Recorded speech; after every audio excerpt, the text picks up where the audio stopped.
Hola, hola, buenos días. Me había asustado. ¿Cómo? Buenos días, profe. Hola, buenos días, ¿cómo están? Buenos días. Buenos días, ¿todo bien? Ok. Bueno, pues vamos a empezar una siguiente semana. Antes de comenzar, les quería comentar que hice un pequeño cambio en el ejercicio práctico 4 del tema uno.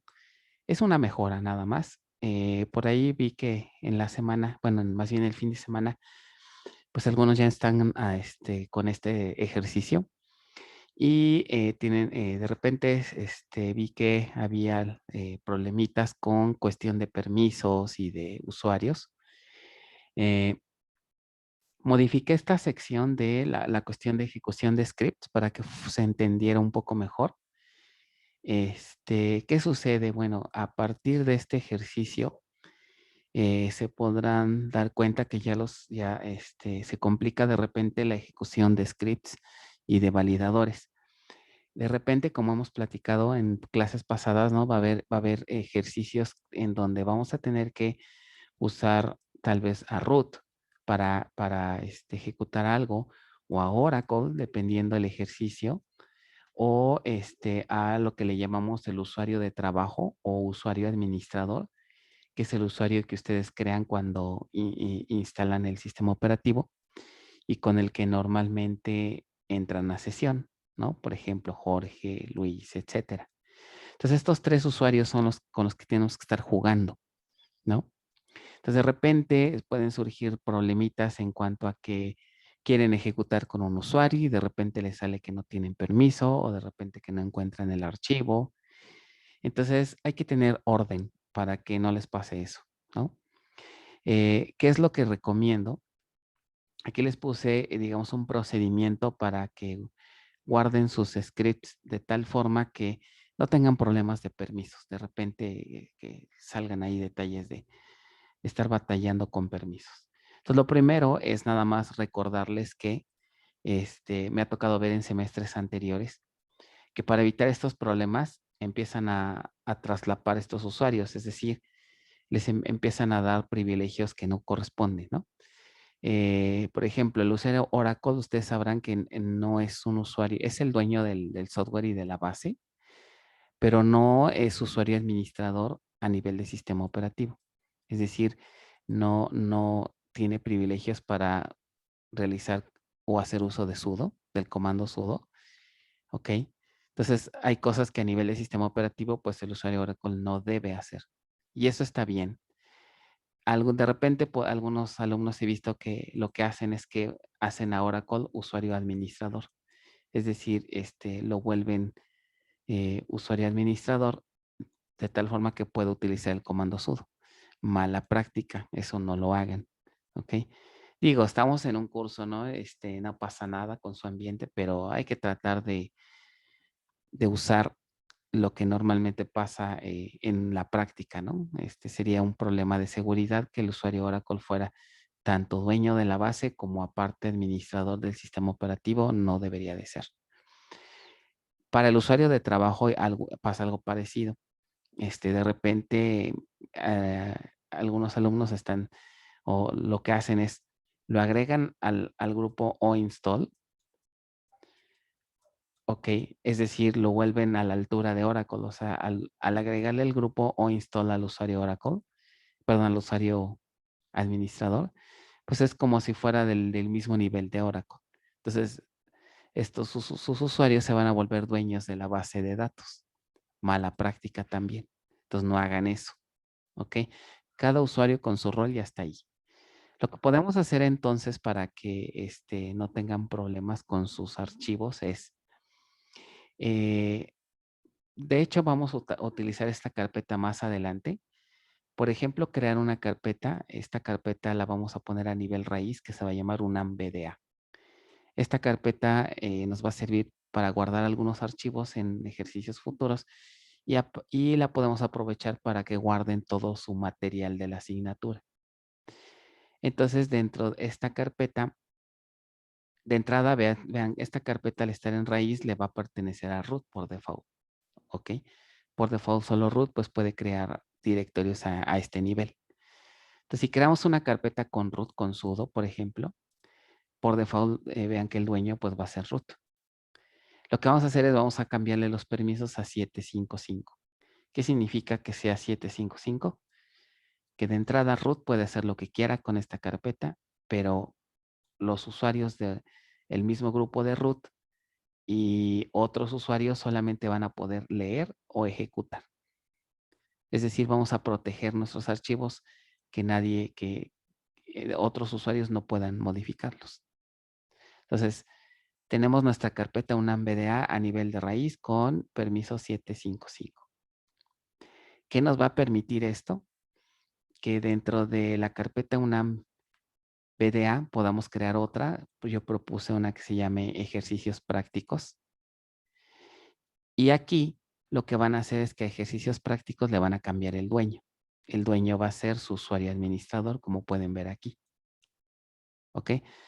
Al hacer eso, ok, pues ustedes con su usuario con el que entran normalmente a sesión gráfica, pues pueden hacer lo que quieran dentro de esta carpeta. ¿Qué recomiendo aquí? Pues que generen subcarpetas con esta misma estructura, con este mismo usuario y permisos, y ahí vayan agregando todos sus documentos, inclusive los PDF si quieren. Y pues para cada subcarpeta yo recomiendo tal vez tema 1, y dentro del tema 1 pues ya van poniendo ejercicio práctico 1, 2, 3, ¿no? Aquí ya es como ustedes se acomoden. Igual, mismos permisos, mismo dueño. Entonces, ya que tienen su estructura de carpetas, ¿qué beneficios tendrían? Que ustedes como usuarios administradores tienen el control completo. Otros usuarios, ya sea de otro grupo o del mismo grupo y otros usuarios, ¿qué es lo que pueden hacer? Leer y ejecutar. Entonces, esto permite que, por ejemplo, si de repente un ejercicio práctico requerimos que el usuario Oracle lo ejecute, como por ejemplo justamente en este archivo hay un caso, el usuario Oracle no va a tener problemas. ¿Por qué? Porque va a caer en esta categoría, ¿no? Otros usuarios, en el caso Oracle, va a tener permisos de leer el archivo y de ejecutarlo, no de escribir, pero sí de ejecutarlo, que es justamente lo que necesitamos, ¿no? Entonces ya con eso no van a tener problemas en cuanto a cuestiones de permisos, ¿ok? Para que no estén batallando con todo eso. Básicamente esta es la estructura que les propuse. Eh, Les agregué otros escenarios que es ya algo más complicado. Digo, esto es lo más básico. Dentro de su Linux ponen esta estructura y listo. Les puse otros escenarios, sobre todo si tal vez para usuarios un poquito más avanzados, en donde quisieran que sus archivos de la materia estuvieran en alguna partición distinta, tal vez para no estar totalmente bajo Linux. A lo mejor quisieran compartir su material de la materia con otros sistemas operativos o simplemente guardarlos en otra partición diferente a raíz. Entonces aquí les puse la documentación que tendrían que hacer, inclusive si esa partición es NTFS, como es mi caso, por ejemplo, pues aquí les puse la explicación. Esto es meramente opcional, ¿ok? O si quieren, por ejemplo, pues en otra partición, a lo mejor que no es NTFS, ¿ok? Con formato X4, por ejemplo, igual les puse las instrucciones. Esto es meramente opcional. Y una tercera opción, por ejemplo, si tienen máquina virtual, cómo pueden manejar sus archivos en una carpeta compartida, por ejemplo, ¿no? Que estuviera fuera de su máquina, también pueden tener sus archivos así. Entonces, tienen todas estas opciones, ya lo que ustedes elijan, pues depende su situación. Entonces, yo espero que con esto ya no tengan tantos problemas de permisos, ¿vale? No sé si tengan alguna duda en general hasta ahorita con lo que van de sus archivos, de sus ejercicios prácticos. En lo que abro el documento del tema 2, ¿no dudas nada? Profe, yo tengo una duda con algo que dice del tema 1. Sí, adelante. una parte al final, como en el pequeño resumen que viene hasta el final, Sí, que menciona que el usuario sí siempre es autenticado por el archivo de passwords, pero aquí entonces ya no juega, bueno, desde la versión de Oracle 12c, sí, pero entonces aquí ya no entra lo de la precedencia del sistema operativo, no me quedó ya sí, muy claro sí, aparte sí, de... sí. Lo que sucede es que aunque tú estés como este usuario Oracle, cuando autenticas como SIS, para lo que se utilizaría el archivo de passwords ahí es para validar que en el archivo de passwords, ¿no? Se encuentre una entrada con el usuario SIS y que diga que SIS DBA, porque se acuerdan que hay como una especie de banderitas que dice que el usuario SIS, más bien que un cierto usuario tenga la banderita de SIS DBA prendida, ¿no? Se acuerdan que hay SIS DBA, SysOper. Entonces, para eso se utiliza el archivo para validar que el usuario SIS realmente tenga el rol de SysDBA, ¿no? O tenga esa banderita prendida. Ok, no sé si me di a explicar con esto. Si me di a entender más bien. Entonces, esa parte de lo que se refiere es de que el usuario sí siempre debe estar en el archivo de password. De acuerdo, así es. Ah, ok, gracias. Sí, y para eso es donde se lee el archivo. Ok, muy bien, ¿alguna otra? ¿No? Bueno, vamos a continuar entonces con lo que sería el tema 2. Si no me equivoco, nos habíamos quedado justamente aquí. Lo último que vimos fue la cuestión, platicamos un poquito del juego de caracteres, de la importancia que tiene y del por qué este juego de caracteres es el que se recomienda, ¿ok? Básicamente porque es un tanto dinámico, ¿ok? Si un carácter requiere un byte es el que se va a ocupar. Si un carácter requiere 2 bytes, 2 bytes es el que se va a ocupar, ¿ok? Entonces, de ahí su recomendación. Entonces, estas preguntas las van a responder en su ejercicio práctico del primero del tema 2, ¿no? Bueno, ¿qué más recordamos de este tema? Estamos viendo todo el proceso de planeación para crear una base de datos, ¿no? Ya en algo práctico, no es tan trivial, pues créate una base y así ya como caiga, ¿no? Todo lo que implica vimos, ¿no? Desde validar la parte de los diseños conceptual y lógico, el diseño físico es bien importante, ¿ok? Todos los archivos, como vamos a ver más adelante, cuando creemos la base desde a línea de comandos, hay que diseñar bien las rutas, ¿no? ¿Qué discos vamos a usar? Sobre todo si vamos a multiplexar. ¿Alguien sabe qué es eso de multiplexar? ¿A qué le suena eso? Esta palabrita se usa mucho en, este, en administración de base de datos. Como de distribuir en discos. Exacto. Multiplexar significa, ¿sabes qué? Tengo 3 discos. Ok. Multiplexar significa que un archivo de la base de datos, ok, un archivo, lo vamos a copiar o a tener réplicas en más de un disco. O sea, multiplexar básicamente significa replicar un mismo archivo en varios discos.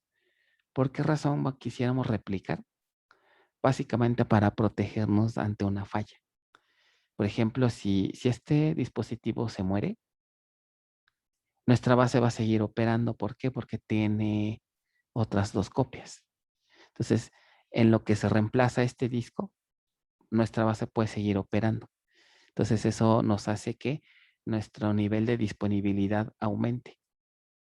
Entonces, hay algunos archivos que son muy importantes para la base y la misma base de datos nos ofrece la opción de tener múltiples copias.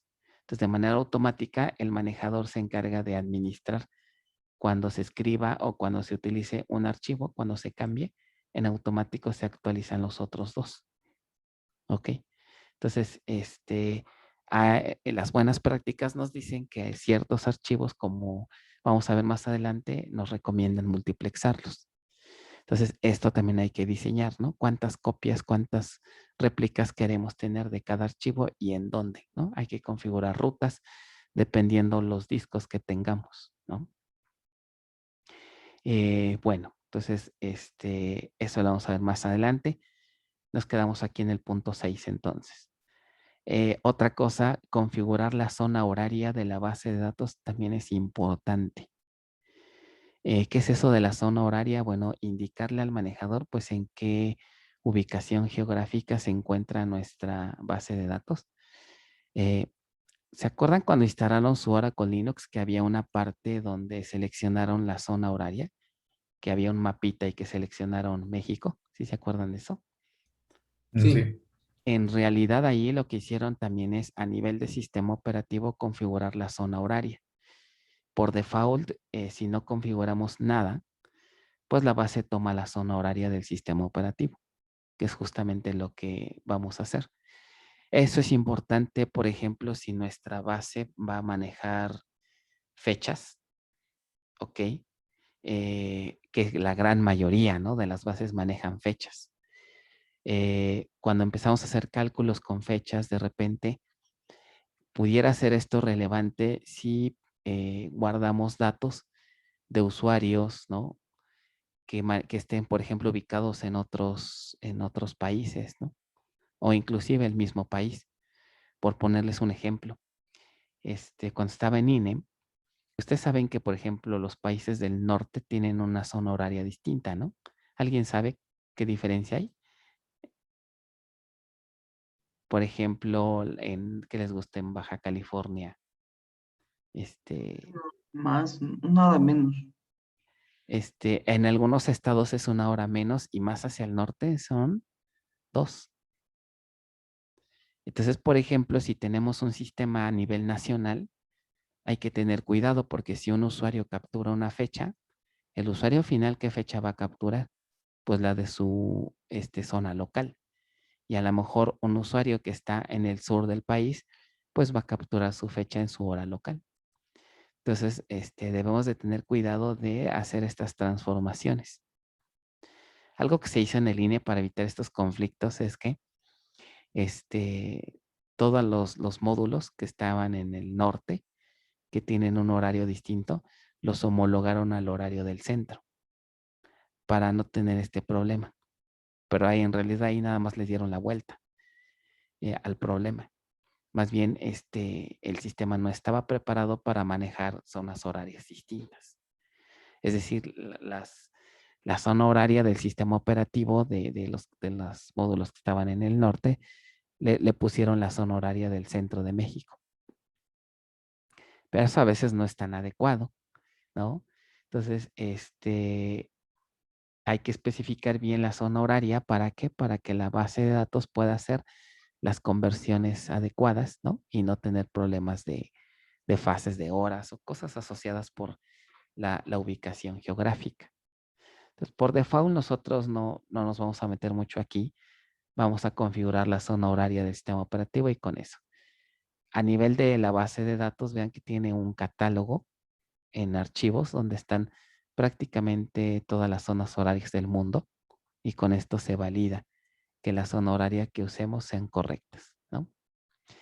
Bueno. Después de eso viene otra cosa que es el tamaño del bloque de datos. Esto es un punto importante. A nivel ya físico, los datos, como veremos más adelante, se guardan en data files. Sería incorrecto pensar que los datos se guardan en formato tabular, ¿no? Creo que ya lo hemos comentado. A nivel lógico, nosotros nuestros datos, ¿se acuerdan? Los vemos en formato, ¿qué? Tabular, columnas, renglones. Pero a nivel físico, nosotros lo que vemos son archivos con extensión DBF. Ok, de hecho les voy a mostrar ahorita.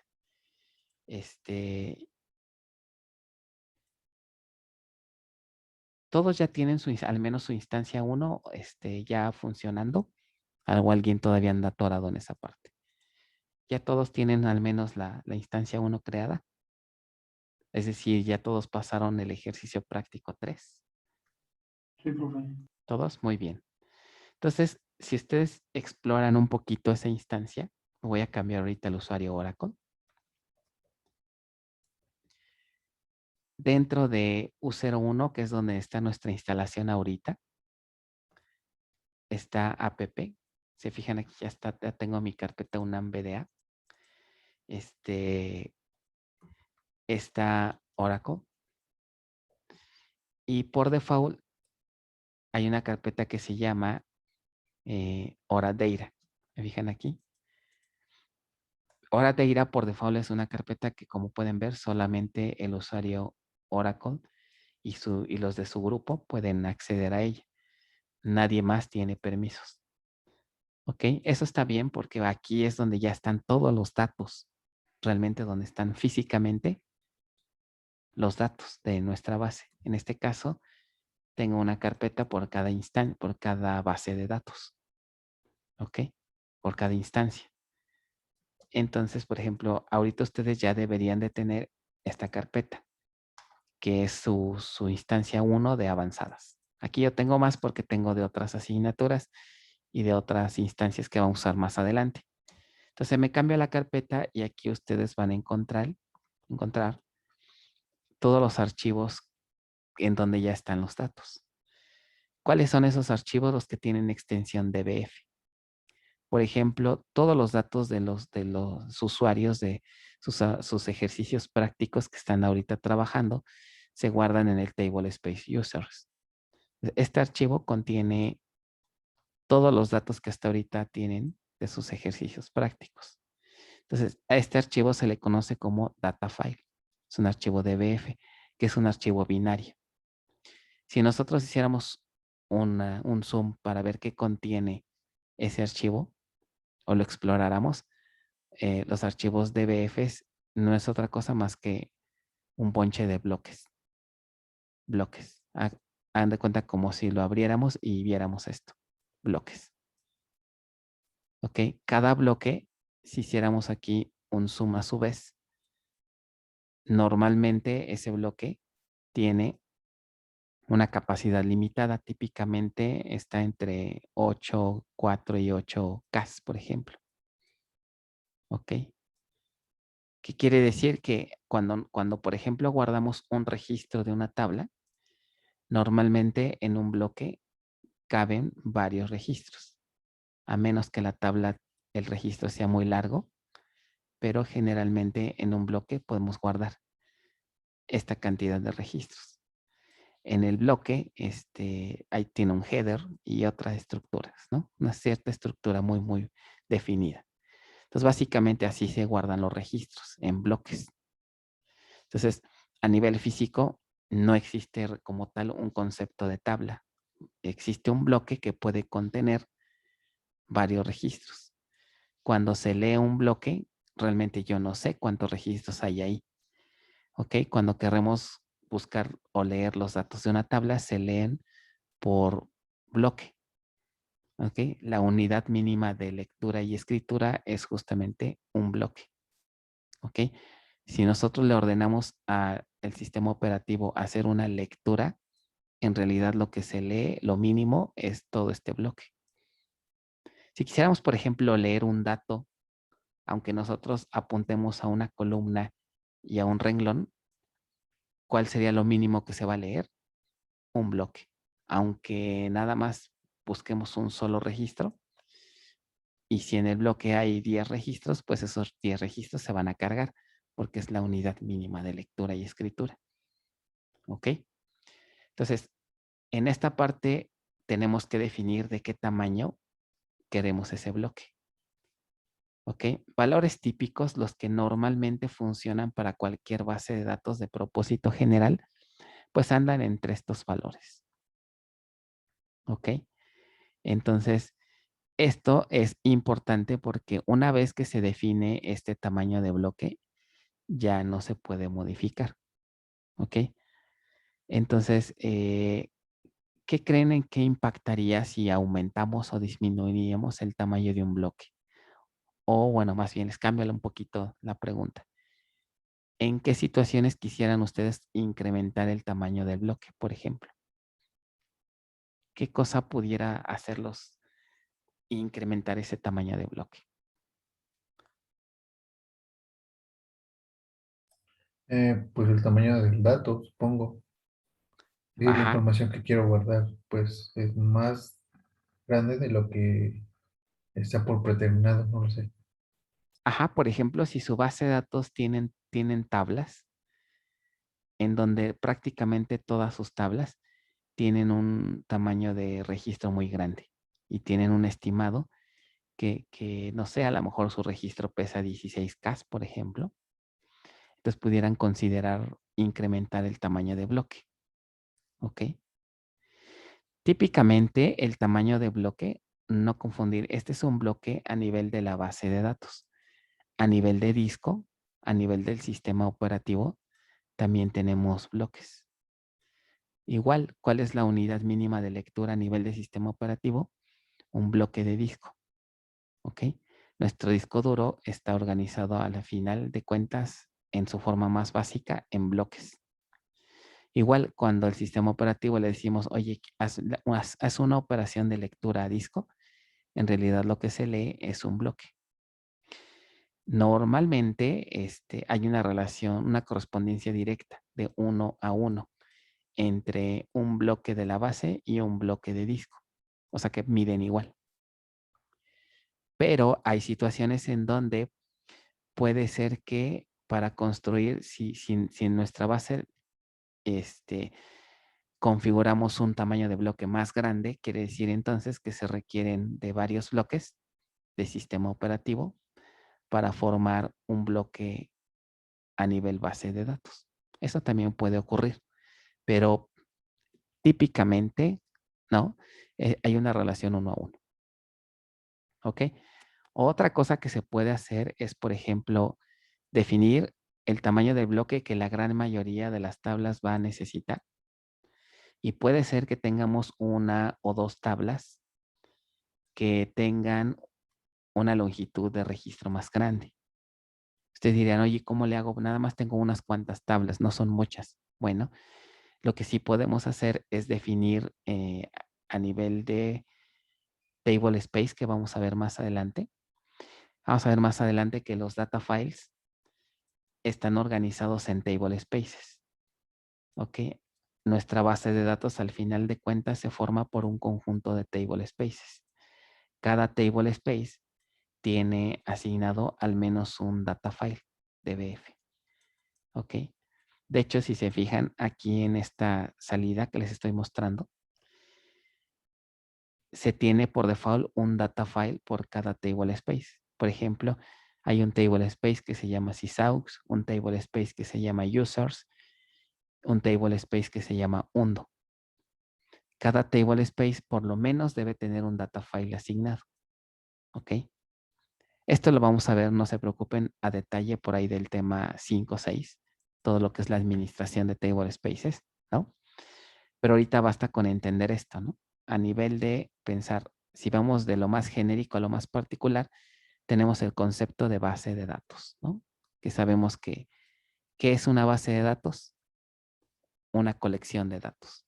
Está el concepto de instancia. Recuerden que ya vimos un poquito en clases pasadas, ¿no? En algunos casos sí es relevante hacer la distinción entre instancia y base de datos. Si vamos bajando, entonces nuestra base de datos va a estar formada por un conjunto de table spaces. Cada table space va a estar asignada a un data file, DBF. ¿Ok? Si vamos bajando, vamos a ver otras estructuras lógicas como son los segmentos. De los segmentos vamos a ir bajando a las extensiones y hasta abajo van a estar los bloques a nivel de base de datos. ¿Ok? Entonces, esta es la manera en cómo se administra realmente los datos, ¿no? Entonces, está el concepto, les digo, de table space. ¿Ok? Bueno, les comentaba, lo que podemos hacer si tenemos, por ejemplo, tablas muy grandes, con registros muy grandes, lo que podemos hacer es crear un nuevo table space. Y a este table space, ahí es donde vamos a guardar estas tablas. Y la ventaja de crear uno nuevo es que cuando creemos su data file, su DBF, a este data file le podemos asignar un bloque de datos, un tamaño de bloque. ¿Ok? Tamaño de bloque, lo voy a poner así. Y este tamaño de bloque puede ser distinto al que tenga por default. Entonces, con esto podríamos solucionar una situación en donde unas cuantas tablas tengan o querramos guardarlas con bloque distinto, tamaño de bloque diferente. ¿Ok? Entonces, esa es la alternativa que pudiéramos tener. ¿Ok? Sí me di a explicar con esto del tamaño de bloque.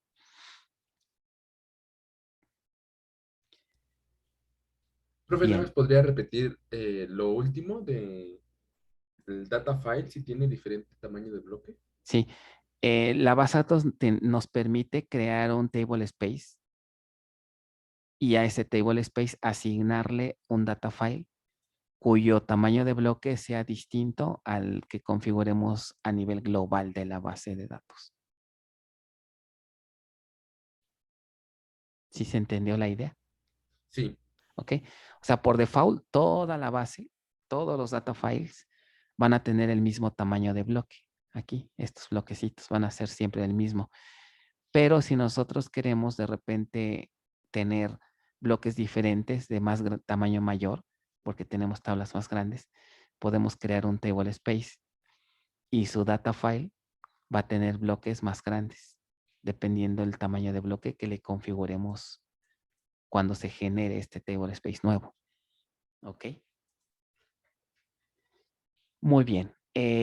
Para validar, por ejemplo, qué tamaño de bloque es el que ahorita tiene de entrada, podemos validarlo a nivel de sistema operativo. Por ejemplo, podemos ejecutar este comando. ¿Ok? Lo voy a copiar tal cual. ¿Quién me dice qué significa eso de def diagonal SDA5? Ya ahorita a estas alturas ya más o menos deberían saber, ¿no? ¿Qué es eso de def diagonal SDA5?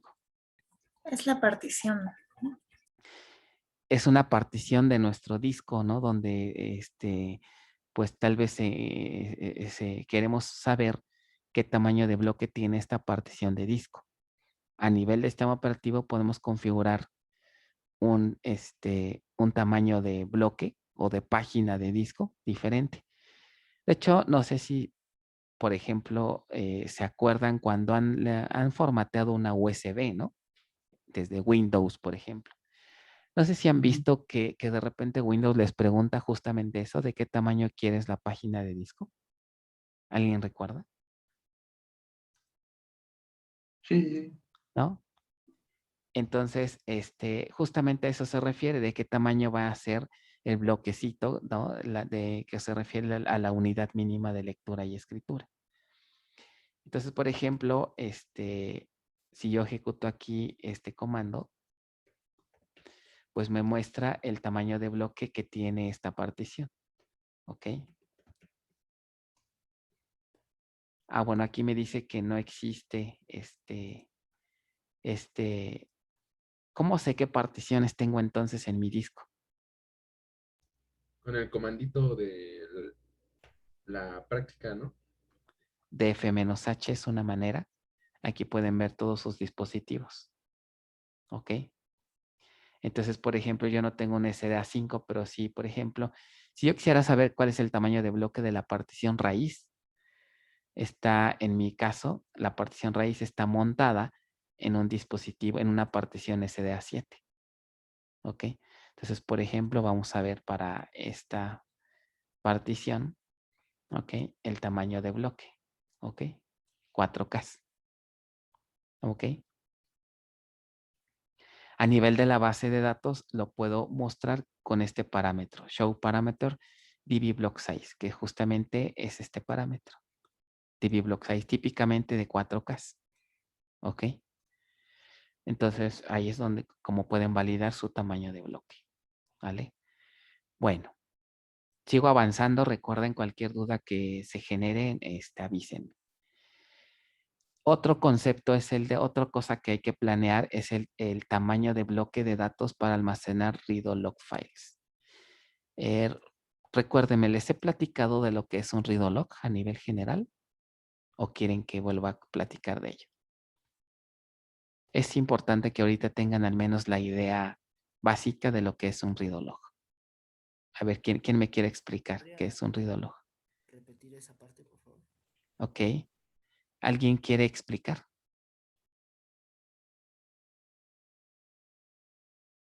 ¿No? Creo que no lo ha explicado, profe. ¿Nadie? Ok. Bueno, No, no vamos tengo a, apuntado eso. vamos a ver más adelante, no se preocupen, eso lo vamos a ver en el tema 4. Ok. Bueno, ¿qué es un read log? Imaginemos que aquí tenemos la instancia.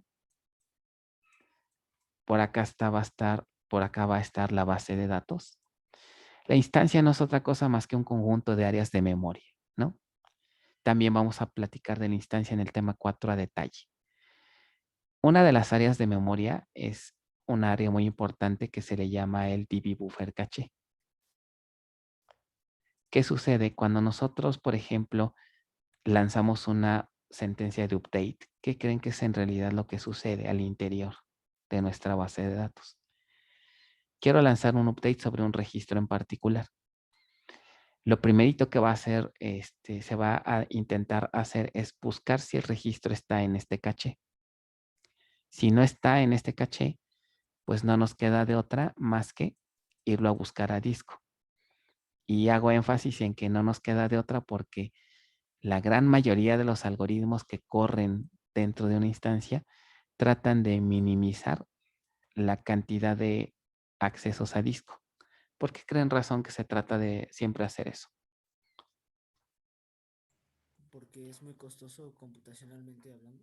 Claro, acceder a un disco y sobre todo si es mecánico, lleva su tiempo. Esto es lo que realmente hace que una base se vuelva lenta, la cantidad de accesos a disco, porque son de las operaciones más costosas y más tardadas, más lentas. ¿Ok? Entonces, pero pues aquí no nos queda de otra, ¿no? No está el dato en el caché, tenemos que acceder a disco. Se accede a disco y este bloque en realidad se lee por bloques. Se carga este bloque de datos en el caché. Ya que está en caché, el cambio se hace aquí, en memoria. Y ya, ahí acaba nuestra sentencia. Tal vez ustedes pensarían que cuando se hace un update y cuando hacemos commit, tal vez pensaríamos pues que el dato se guarda aquí permanente en data file. Eso es falso. Pueden pasar inclusive hasta horas, ¿ok? A lo mejor hasta días y el update que hicieron no está en el data file. Recuerden que ya los datos finales se guardan en data files, en DBFs, que son los que les mostré. ¿Qué significa eso? Que el dato va a estar en memoria, ¿no? El cambio. Pero no sé si les llega a la mente este problemita. ¿Qué pasa si la instancia se llega a caer? Esto es memoria RAM. ¿Qué creen que pase si llegara a haber un problema de falla aquí? Todas estas áreas de memoria se perderían. Entonces ustedes dirían, oye, ¿el dato se pierde? ¿Qué creen que pase? ¿Se pierde o no? No está aquí. Si se llegara a ir la luz, entonces, ¿qué creen que le pasaría a estos updates? ¿Se perderán? No, imagino que el sistema tiene algún tipo de almacenamiento preventivo, ¿no? O sea, Exacto. Ahí es donde entran los read logs. Cuando No sé nosotros si se utiliza parte de la ROM, no lo sé. se utiliza realmente el mismo disco. ¿Qué sucede? Hay otros archivos que se llaman justamente read-log files. Read-log files, lo voy a escribir aquí. Read-log files. ¿Qué ocurre? Cuando nosotros hacemos un update, ¿ok? El cambio está aquí. Pero constantemente el contenido de los cambios que hagamos en caché se va a estar almacenando aquí. Uno de los eventos que provocan que nuestro update se respalde en este redo log, es cuando hacemos commit. ¿Por qué razón? Porque acuérdense las propiedades de las transacciones de las bases de datos. ¿Qué significa que nosotros lancemos un commit? ¿Qué es un commit en realidad? ¿O qué significa ejecutar commit después de una sentencia update? Por Pues ejemplo. ¿Ya es a lo definitivo? mejor suena medio raro, pero es como dar el aceptar, los datos ya están bien, los meto a la base de datos directamente en una transacción. Es como terminar la transacción de manera aceptable. Ajá. Es decir, estoy confirmando, le estoy diciendo a la base de datos que ya mi transacción terminó y que por lo tanto quiero que los cambios que hice ya se vuelvan permanentes. ¿Ok? Confirmados. Es como si estuviéramos, no sé, una analogía sería, estamos trabajando en Word, ¿no? Haciendo una tarea. ¿Y qué pasa si no guardamos? Y en ese momento le pasa algo a Word. Podemos caer en el riesgo de que De que se borre el archivo. estos cambios se pierdan. Y eso no es una falla de Word, ¿no? Es una falla de nosotros porque nunca le dijimos a Word que estos cambios ya los queremos confirmar o guardar de forma permanente. Algo ocurre igual en la base de datos. Si nosotros hacemos un commit, es porque ya queremos que esos cambios se guarden de forma permanente. Pero tal vez pensarían que si cuando hacemos commit se guardan en data files, eso es falso. Lo que sí ocurre es que al hacer commit, la base nos garantiza que estos cambios que están en memoria también ya estén respaldados aquí en un redo log. ¿Ok? De esta manera es como se protege la instancia de que si se llega a ir la luz, por ejemplo, todos estos cambios que estaban en el caché se perdieron, pero no hay problema. Cuando la instancia se levanta, automáticamente la instancia detecta que hay cambios que están en redo logs que todavía no se han actualizado acá, pero no hay problema. La instancia va a leer todos estos redo logs y va a hacer la reconstrucción de lo que se tenía modificado en el caché. Y ya tiempo después se van a sincronizar. Eso es un proceso, a eso se le llama un proceso de recovery. Cuando hay un problema a nivel de instancia, los redo logs nos permiten recuperarnos ante la ocurrencia de una falla. Entonces, pueden ver a un redo log como un archivo de respaldo que va guardando todo lo que va cambiando, ¿no? En el DB buffer caché. Ok. Vamos a platicar de ello más a detalle, pero ahorita sí es importante que les quede claro qué es en sí un redo log y para qué sirve. Igual les puede caer un poco de confusión después porque ustedes me dirían, oye, pues, ¿qué diferencia hay? De todas maneras, estos son archivos, ¿no? Si lo que queremos es evitar lecturas a disco, pero pues al final de cuentas estos son archivos. Lo que sucede es que de entrada el tamaño de un redo log es mucho menor al tamaño de los data files. El formato de un data file es mucho más complejo, ¿no? Hay un header, tiene una estructura compleja a diferencia de un redo log. Es como hacer la analogía entre un TXT y un documento de Excel, un XL, ¿cómo era? XLS, creo, lo que sea, ¿no? Es. Exacto, un XLS. ¿Qué será más rápido para hacer lecturas y escrituras? ¿Un TXT o un XLS? Pues un Un TXT. TXT. Entonces, las lecturas hasta los read logs son muy rápidas, al igual que las escrituras. Entonces, por eso es que se tiene beneficio de primero respaldarlos aquí y ya después sincronizar acá. ¿Ok? Entonces, sí queda claro la idea de un read log y la importancia que tiene. Ahora, ¿qué pasa si tenemos muy mala suerte y en el momento que ocurrió la falla también se daña el read log?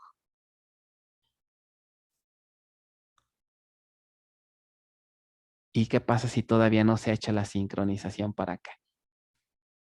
¿Qué problema tendríamos ahí? Se perdería la información. Aquí sí estamos en serios problemas. porque ya el usuario hizo commit en su transacción. ¿Ok?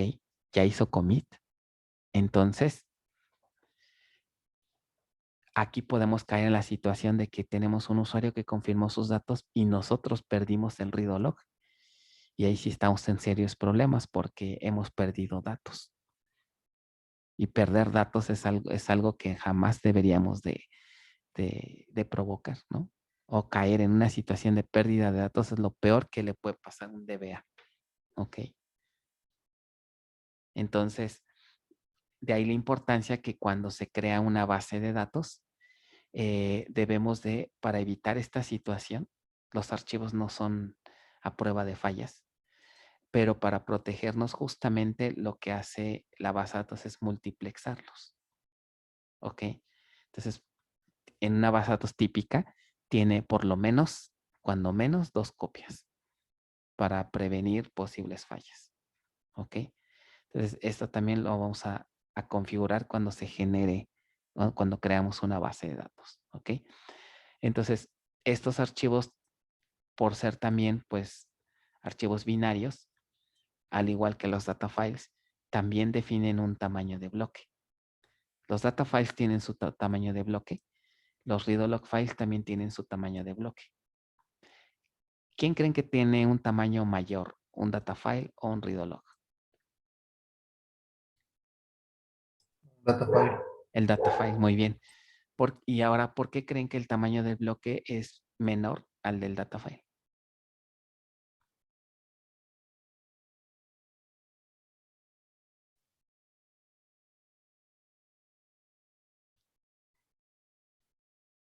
Porque solamente almacena el dato, más no la dirección de donde está guardado. Más o menos. El tamaño de bloque de un read-log es menor porque lo que se guardan aquí nada más son los cambios. Los cambios que se van haciendo en el caché. En realidad, solamente se guarda los datos necesarios para poder hacer una reconstrucción del registro o del cambio, pero no guarda, digamos, todo el registro. Por ejemplo, si tenemos un registro, supongamos que tenemos los datos de un alumno, su ID, su nombre, su email, etcétera. ¿Qué tal si nada más cambiamos el email de un estudiante? Bueno, solamente este cambio, este pedacito, es el que se guardaría en el read-log. No guardamos todo el registro como se guarda en un data file. ¿Ok? O sea, solamente guarda el cambio o los metadatos necesarios para hacer una reconstrucción del cambio en caso de haber una falla. ¿Ok? Como un diff en un Git, algo así, exacto. Exacto, como bien, esa sería una analogía muy buena, ¿no? Como un diff en un Git, solamente guarda el cambio. Por lo tanto, entonces sus tamaños de bloques son chiquitos para que se utilice mejor el disco. ¿Ok? ¿Qué creen que pasa si un read-log tuviera unos bloquesotes así grandes?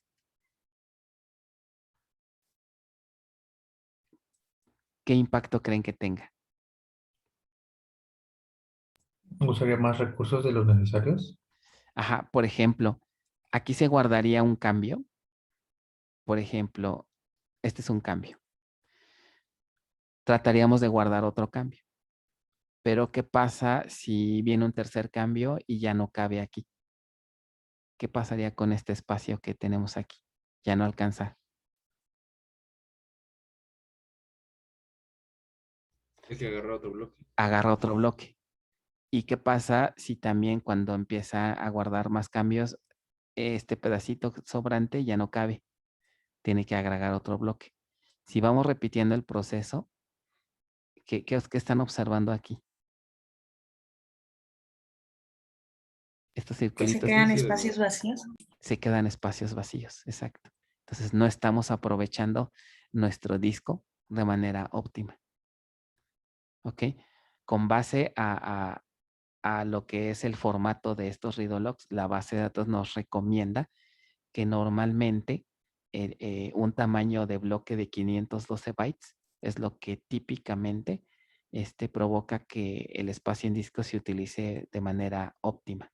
O sea que todas nuestras entradas del read-o-log más o menos se distribuyen en bloquecitos así y que el espacio gastado es mínimo. ¿Ok? Esto lo recomienda la base. A menos que tengamos una base de datos muy peculiar, que tengamos a lo mejor igual registros muy grandes o cambios muy grandes, pudiéramos incrementarlo ligeramente.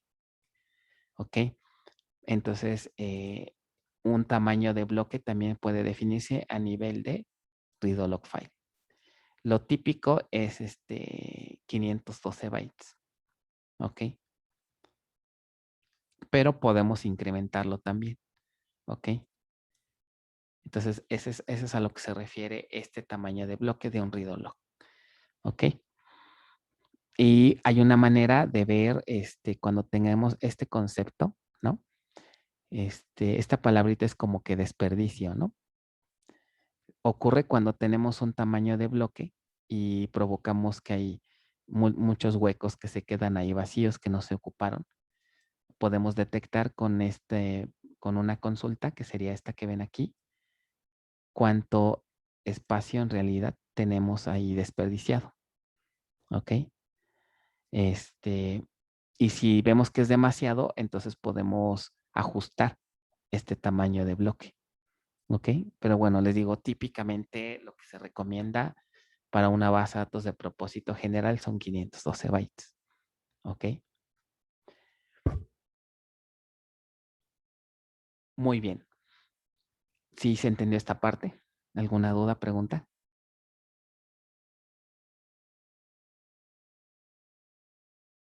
Vamos bien con esto, profe. Ok, bueno.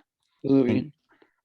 Entonces, ¿qué más? Ya vimos read-o-logs, ya vimos tamaños de bloques.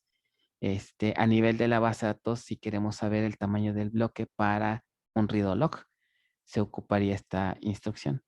Esta es una vista del diccionario de datos y aquí nos dice cuánto mide el tamaño de bloque de un read-o-log. ¿Ok? Con esta otra instrucción vemos digamos, cuántos pedacitos huecos tenemos aquí hasta ahorita. ¿Ok? Digo, para su instancia que acabamos de crear, pues ahorita estos valores están prácticamente en ceros, ¿no? Pues porque su base es nuevecita, ¿no? Bueno. ¿Qué otra cosa? Ahora ya terminamos de ver read-o-logs. Ahora vamos a meternos un poco con table spaces. ¿Ok?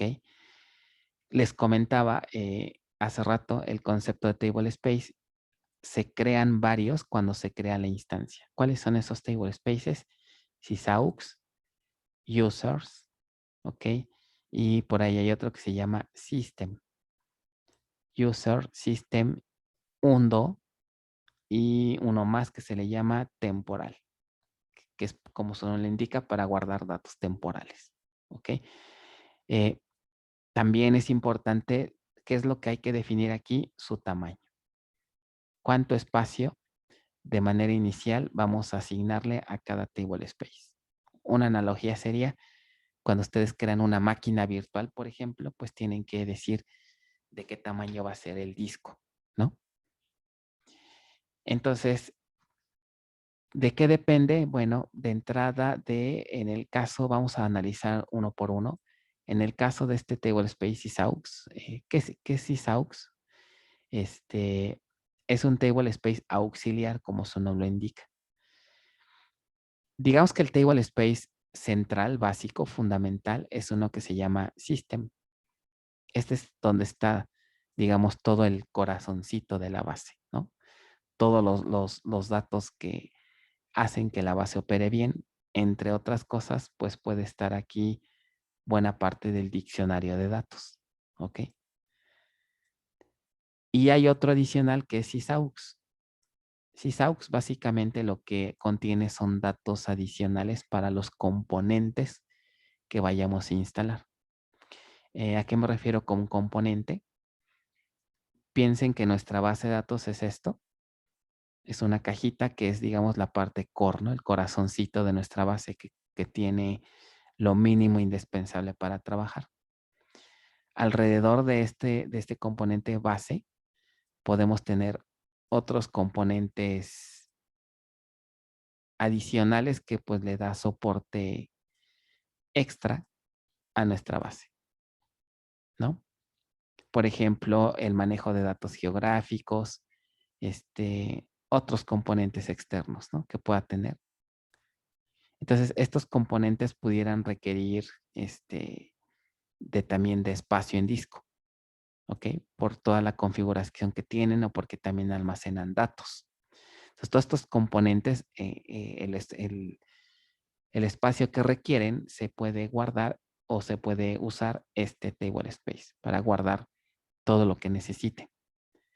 Entonces, aquí, si planeamos que nuestra base va a tener bastantes componentes adicionales, pues hay que ver cuánto espacio le vamos a asignar. ¿Ok? Entonces, básicamente, por default, por ejemplo, debe ser por lo menos su tamaño de 400 megas. ¿Ok?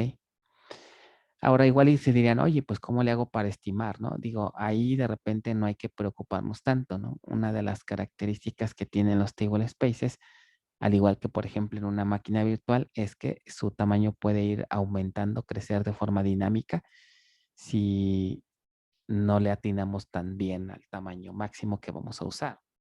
Puede crecer, obviamente. Entonces, esto es para sysaux. Lo mismo vamos a hacer para System, que es el table space fundamental. ¿Ok? Hay que definir sus tamaños. Otro table space es el de users.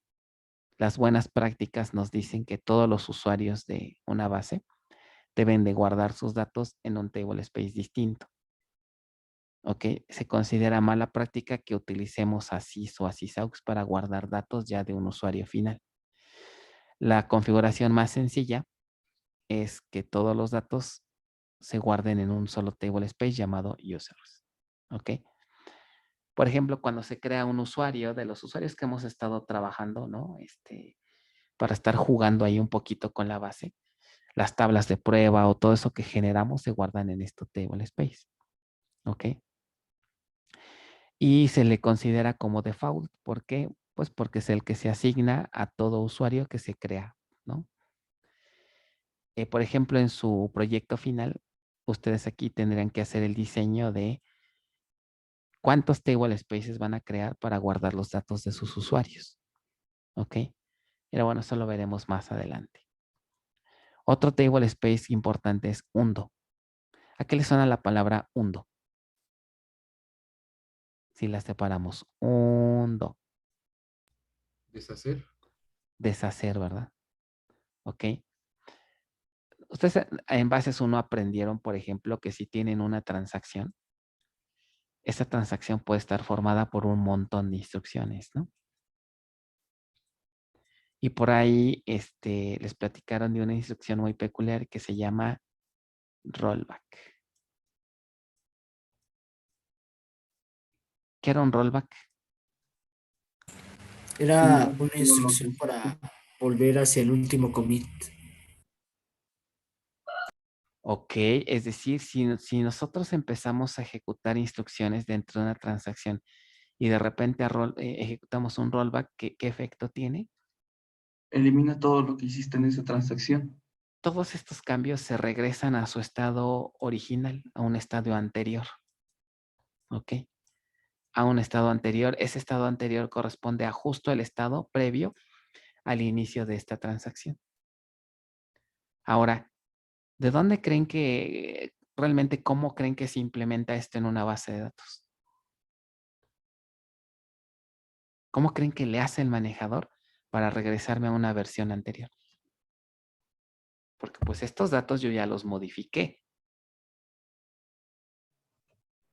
¿no? Quiero pensar que todo esto se guarda en un estilo objeto, ¿no? Ya cuando haces commit se levanta en la base de datos. Es algo parecido. Lo que ocurre es que cuando una transacción inicia, el manejador de alguna forma en algún lugar tiene que guardar la versión viejita, ¿no? Porque si nos piden un rollback, pues necesito recuperar esa versión viejita para poder implementar un rollback. ¿Dónde creen que se guardan la versión viejita? en el table space que undo. Por eso se llama así. Este table space contiene las versiones viejitas de un dato. Las guarda por un rato, no es permanente. Ok, por lo menos debería de conservarlas pues mientras la transacción está en curso, porque si de repente lanzamos un rollback, bueno, se consultan estos datos viejitos y de aquí es los que de aquí se sacan para poder regresarlos a su estado anterior. Ese es el propósito de este table space, undo. ¿Ok? Entonces también se configura cuando se crea la base de datos. Más adelante vamos a dedicar casi todo un capítulo a entender cómo opera realmente los datos undo, cómo se generan, cuánto tiempo se conservan, etcétera. ¿Ok? Entonces de ahí es de donde sacan los datos undo. Y bueno, hasta aquí quedaría la parte de table spaces. Entonces, a nivel general se entendió primero qué es un table space y cuáles son. Si yo les preguntara ahorita, explíquenme cuáles son los table space que se crean cuando se crea una base, ¿qué me dirían? System, System, Out. sysout, users y undo. users, undo, y por ahí hay otro que es un temporal. Pero ahorita también. Un table space temporal, como su nombre lo indica, es para guardar datos que son transitorios, ¿no? Temporales. Es como la analogía sería como el directorio TMP de un sistema operativo. ¿Ok? Que para algunas operaciones, para algunos cálculos, de repente se requieren crear archivitos temporales y después se eliminan, ¿no? Muy bien. Punto número siguiente, punto número 12. Ya vimos la cuestión de los table space. La otra es configurar Oracle Home. ¿Ok?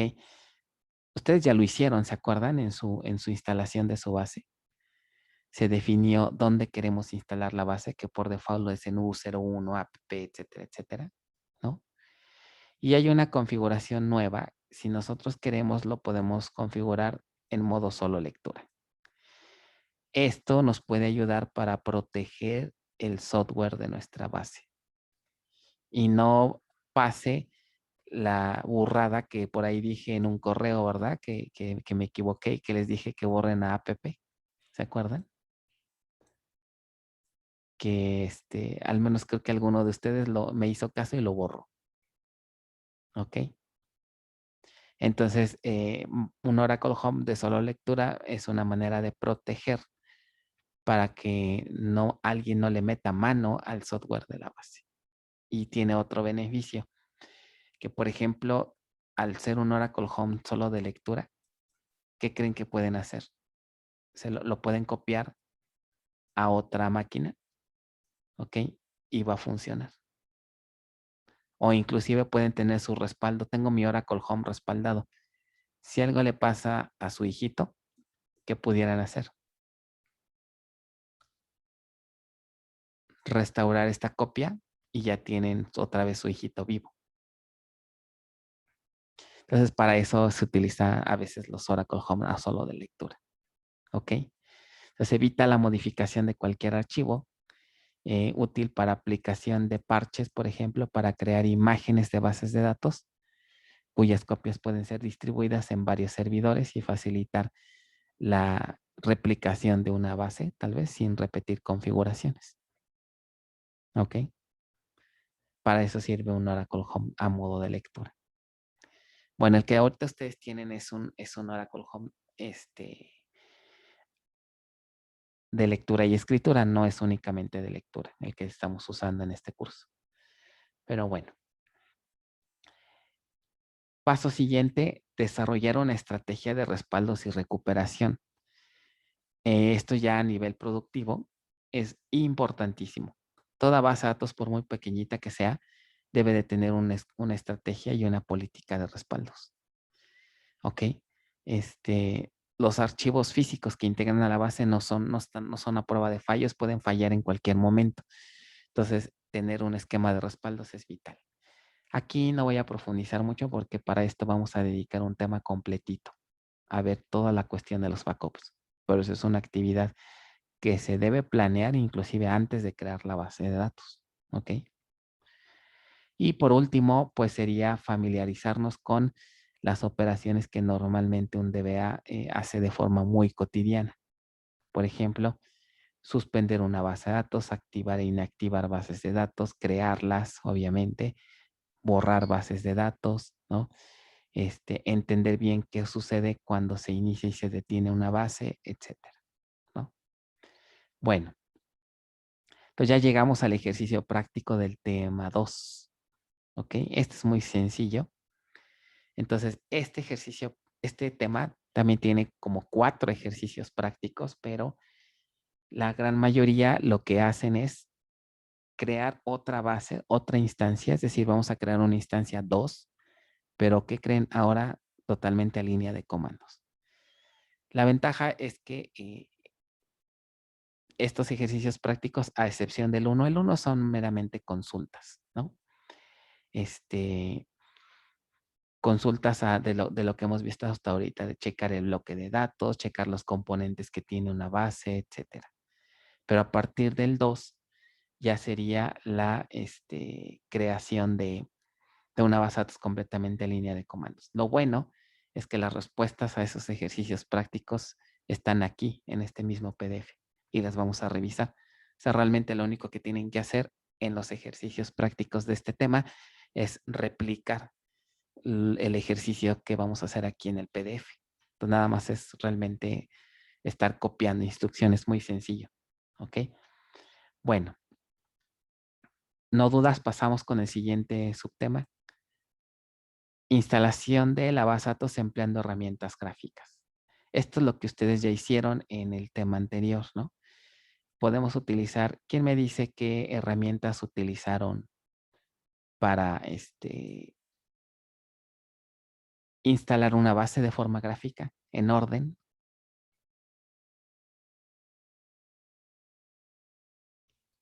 ¿Cuál fue el para primer el paso? listener.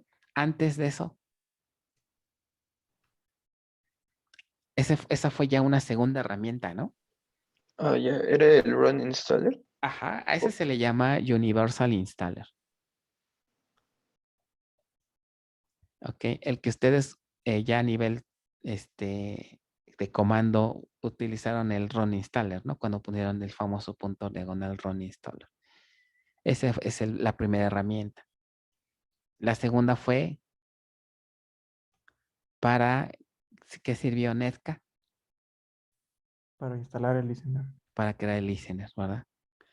Y luego usaron, ¿qué otra? ¿Y el DBCA? Debe ser. ¿Para qué sirve DBCA? Para crear la instancia de la base. Administrar bases de datos, no nada más la instancia, sino también la base de datos, para administrar bases de datos, crearlas, eliminarlas, ¿no? Y hasta ahí es lo que tenemos ahorita, ¿ok? Bueno, pueden crear esas herramientas o también lo pueden hacer en modo silencioso a línea de comandos. Pueden utilizar DBCA con estos parámetros para crear una base, también se puede, ¿ok? Bueno, entonces hasta aquí es lo que tenemos. Ya lo hicimos, pero ahora ¿qué sigue? Crear una base de datos, pero ahora sin utilizar estas herramientas. Es muy importante que como administradores sepamos qué es lo que en realidad hacen estas herramientas. Hacen muchas cosas. Entonces, vamos a ver ahora la creación de una base de datos empleando la instrucción create database, o sea, sin utilizar ni Netka, bueno, Netka no entra, es decir, más bien sin utilizar DBCA. ¿Ok? Entonces, para eso vamos a utilizar la instrucción create database. ¿Ok? ¿Qué ventajas tiene hacer esto en línea de comandos? Bueno, primero que nada, aprender qué es todo lo que ocurre atrás, ¿no? De DBCA, que es todo lo que se tiene que hacer para poder crear una base de datos, ¿no? Otra ventaja es que si lo hacemos a línea de comandos, podemos automatizar la creación de una base de datos. Ya no dependemos de una interfaz gráfica. Hay sistemas productivos, sistemas Linux, que ni siquiera tienen interfaz gráfica. No sé si se acuerdan cuando hicieron la instalación de su Oracle Linux, que hay una sección en donde les dice qué herramienta, qué tanto quieres instalar en tu Linux. Y había por ahí una opción que decía instalación mínima. ¿Alguien recuerda esa pantalla? Donde seleccionaron todas las librerías y componentes que tenía su Linux. Sí, que teníamos que seleccionar 4 de ellas, ¿no? Dentro 4 de de ellas la ellas. gráfica. Una de ellas justamente era la interfaz gráfica. Por default, Oracle Linux no instala interfaz gráfica. Instalan su Linux y cuando reinician la máquina, en qué creen que inicia? Pues en una... Sí, adelante. En la línea de comandos. En la línea de comandos. Y eso es muy común que ocurra en la industria porque el servidor de base de datos se procura que tenga la mayor cantidad de recursos, ¿no? Ponerle una interfaz gráfica a un servidor de base de datos le quitaría recursos. Entonces, por eso les hago énfasis de que tenemos que tener buenas habilidades en manejo de terminales, ¿no? Comandos Unix, Linux, porque pues en un trabajo no les van a decir, sí, ándale, instálate una interfaz gráfica, no, te van a decir, ahí están los datos de la conexión, te conectas vía Secure Share y ahí está la terminal, ¿no? Sé feliz con tu terminal. Y no pueden usar el ambiente gráfico, pues porque están conectados de forma remota, ¿no? El servidor ni siquiera tiene un ambiente gráfico instalado. Entonces ahí es donde crear una base de datos a línea de comandos, pues es importante aprender, ¿no? Cómo se hace. Otra, pues permite comprender y entender a mayor profundidad todo lo que implica crear una base de datos. ¿Ok? Entonces,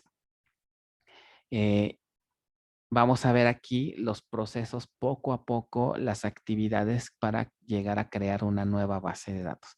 Esta va a ser nuestra instancia 2, es decir, van a tener sus iniciales.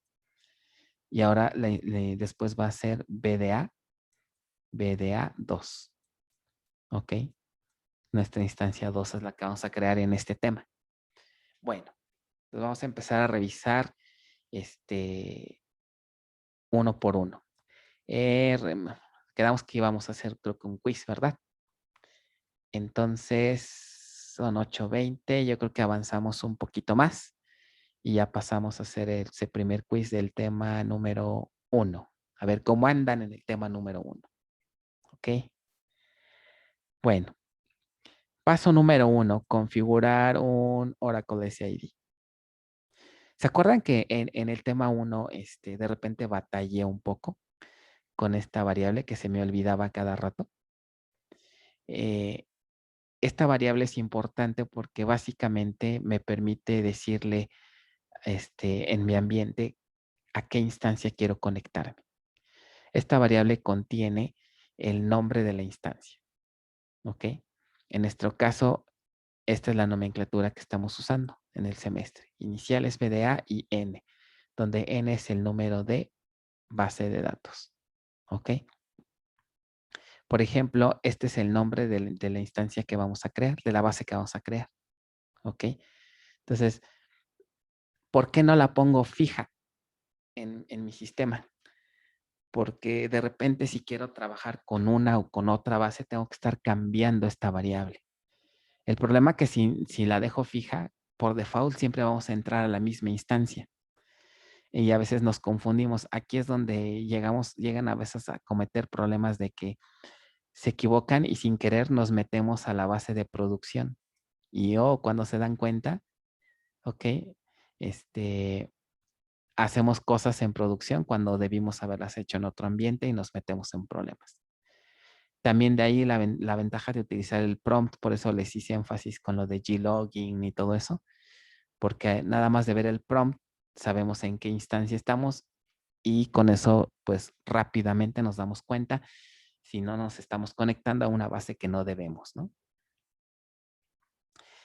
Bueno, ¿qué otras variables? Ya saben Oracle Home, ya saben para qué es path, ya saben para qué es el path, para que tengamos todos los comandos del directorio bin disponibles en el path, ¿ok? Y bueno, eso es en cuanto a variables de entorno. Después, paso 2, seleccionar el método de autenticación. Para poder crear una base de datos de entrada, es necesario contar con privilegios de administración. ¿Ok? Y podríamos utilizar la autenticación sistema operativo o la de passwords, ¿no? Pero típicamente lo que se hace es que antes de crear una base de datos tenemos que crear el archivo de passwords, ¿ok? Es decir, uno de los primeros pasos que se hace para crear una nueva base de forma manual es definir un archivo de passwords, ¿ok? Esto ustedes ya lo saben hacer, ¿no? Ya lo vimos de la clase del tema pasado. Definir un archivo de passwords para nuestra nueva base de datos. Paso número 3, esto es algo nuevo, ¿no? Crear un archivo de parámetros. ¿Ok? Me parece que hemos comentado muy brevemente, ¿no? ¿Qué es un archivo de parámetros? Pues como su nombre lo indica, contiene parámetros de configuración que indican la manera en cómo se va a comportar nuestra base de datos y nuestra instancia. En términos ya de este manejador, al archivo de parámetros, hay dos variantes. De una vez se los platico aquí. Un archivo que se llama pfile, que es digamos, la abreviatura de parameter file, P de parameter. Y otra es SP file. La S significa server, server parameter file. ¿Cuál es la diferencia entre uno y otro? Que este es un archivo de texto editable que lo podemos modificar nosotros, pero este es un archivo binario. ¿Ok? Es un archivo binario. Una base de datos puede ser iniciada, puede ser levantada con cualquiera de estos dos, con un archivo a modo texto o con un archivo binario. Pregunta, ¿cuál creen que sea lo más recomendable? ¿Utilizar un pfile o un spfile? Un SPFile. Un spfile, ¿por qué creen que sea mejor? Es correcto, pero ¿por qué razón? Porque se puede modificar mientras la instancia está levantada, ¿no? Así es. La desventaja de utilizar uno de texto es que si yo quiero editarlo, no puedo porque es de texto. ¿Ok? Lo que siempre se prefiere es utilizar un binario. Se preguntarán para qué me sirve entonces el de texto. Vamos a ver un poquito más adelante que me sirve para, sobre todo cuando quiero hacer cambios, ¿no? de valores en los parámetros. Por ahí me va a servir uno de texto. Y la otra también para hacer respaldos. ¿Ok?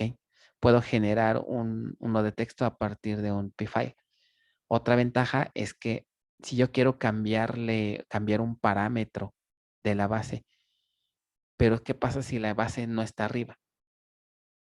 Lo que normalmente ocurre es que cambiar un parámetro a la base de datos significaría cambiarlo cuando esté funcionando, ¿no? Cuando la instancia esté arriba.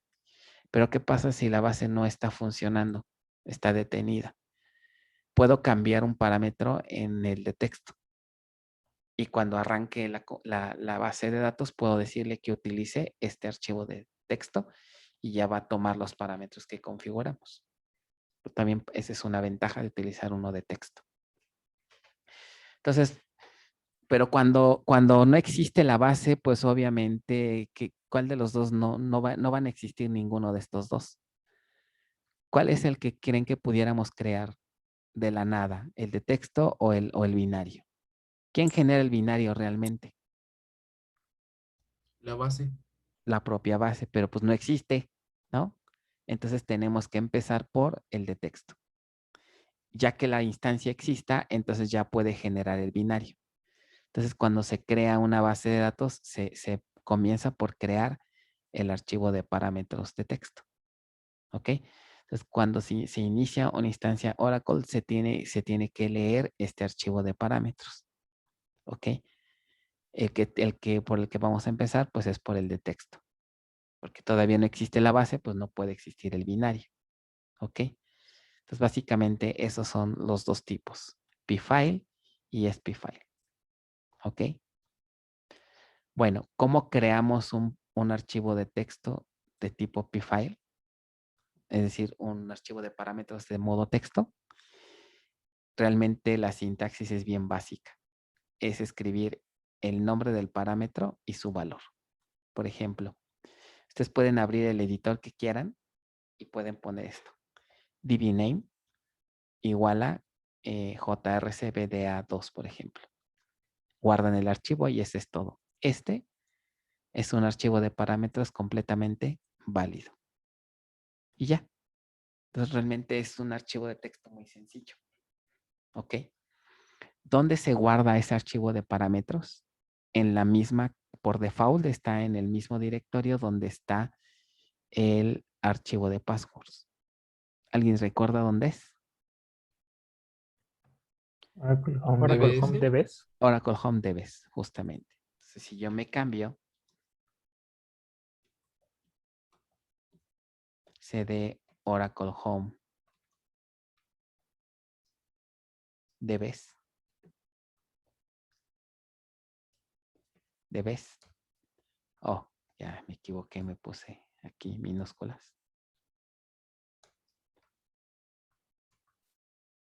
Ok, ¿quién creen que sea los archivos de parámetros? Aquí hay varios archivos. Ok, los archivos de parámetros también tienen una estructura, tienen una nomenclatura muy definida. En este caso, vean que hay unos que dicen SPFile, ¿se fijan? SPFile de la instancia JRCBDA1, SPFile de la instancia 2. Entonces, estos archivos es el archivo de parámetros binario. ¿Ok? Binario. ¿Cuál es el de texto? El de texto tiene esta nomenclatura, init y el nombre de la instancia, como ven aquí. ¿Ok? Lo voy a mostrar. Como, al ser de texto, pues puedo ver qué contiene, ¿no? Es un archivo de texto. Lo puedo abrir, puedo ver qué contiene. Y si se fijan, hay alguna parte que está editada por la propia instancia, pero en general el formato es muy sencillo.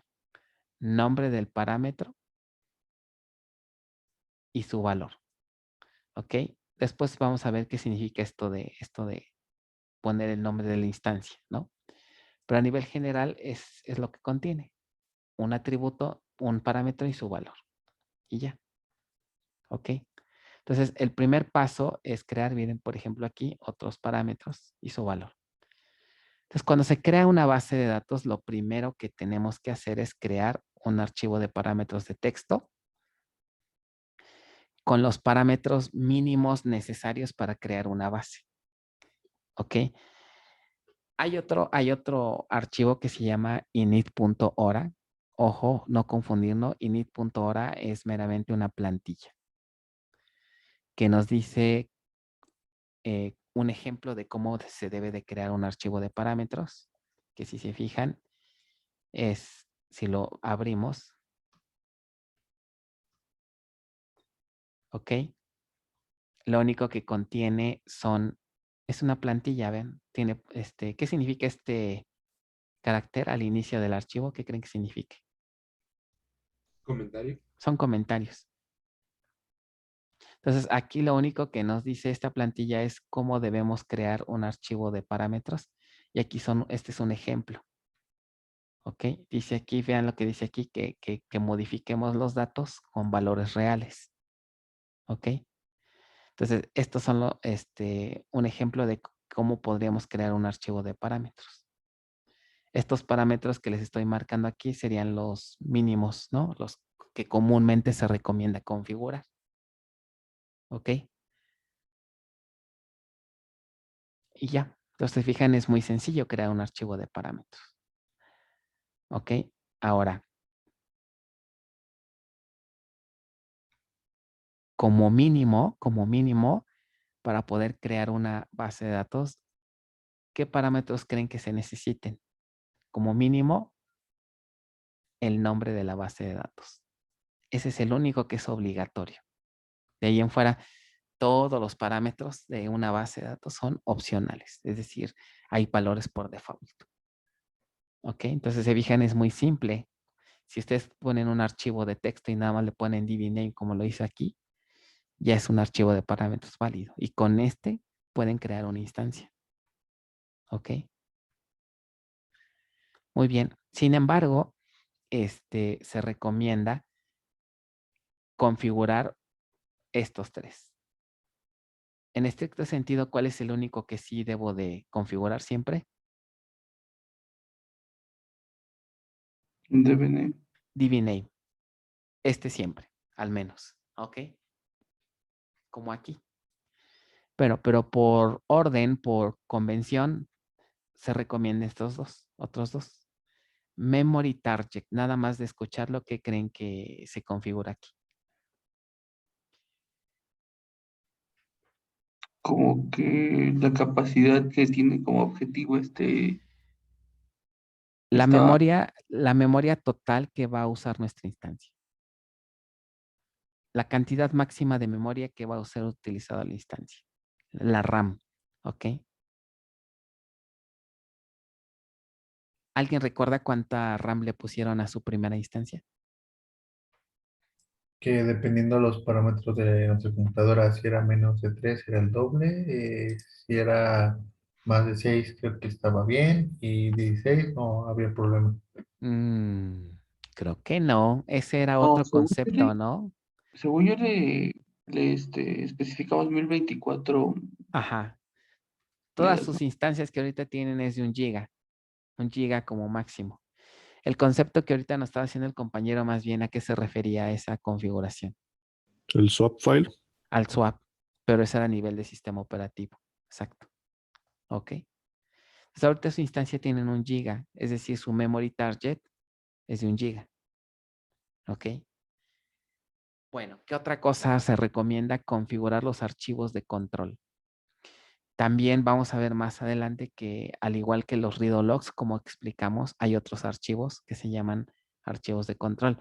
Estos archivos es bien importante para que la base opere correctamente. ¿Ok? Ahí se guardan configuraciones, validaciones para checar que la base funcione correctamente. Por eso se llama archivo de control. Más adelante veremos ya exactamente qué contiene, ¿no? Pero a ver, quiero que analicen esta configuración y qué es lo que le estamos tratando de decir aquí con este archivo de parámetros. ¿Qué está configurándose aquí?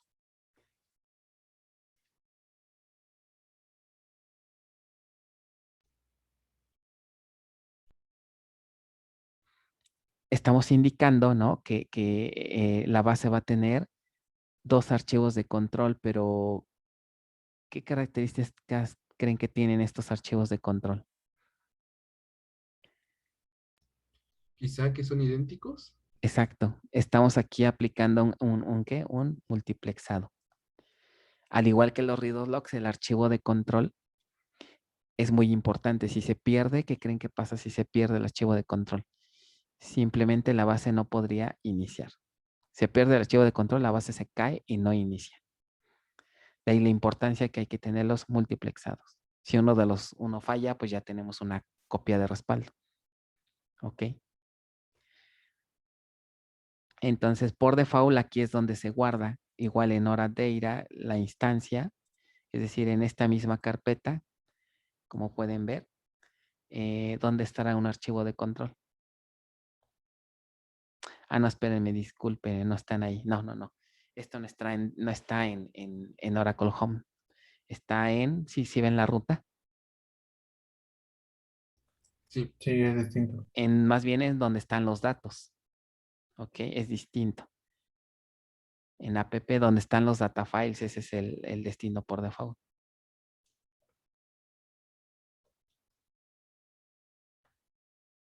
Oh.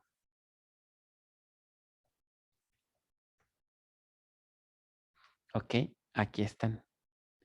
Control File 1 y Control File 2. Por default, la instancia que ahorita ustedes tienen instalada, pues los crean en la misma carpeta.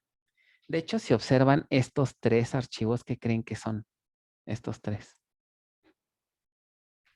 Los read log. Los read logs, pero vean que hay 3. Y aquí hay 2. ¿Qué significa que haya 3 y que haya 2? Es uno para el control y el otro extra para cuando se usa. O sea, el hecho de que sean 3, ¿cómo creen que son entre sí estos read logs?